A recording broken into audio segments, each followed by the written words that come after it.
তারপর 10 বুট দিয়েছেন।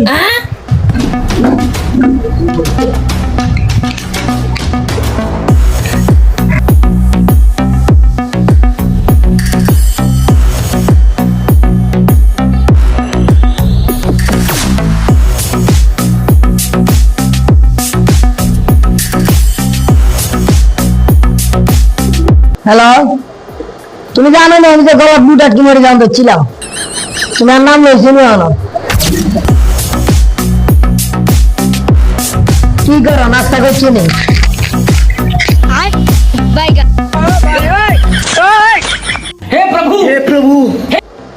বিয়া সাথের ব্যাপারটা তো পারিবারিক ভাবে হইতো না, আব্বা কইছে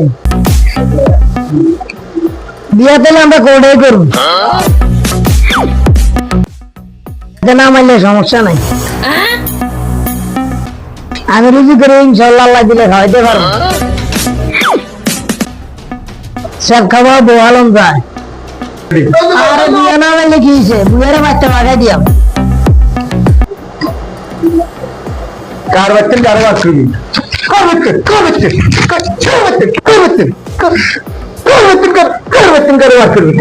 করোনা করলাম কদিন ধৈর্য ধরছি, বিয়া করাই একটু ধৈর্য ধর।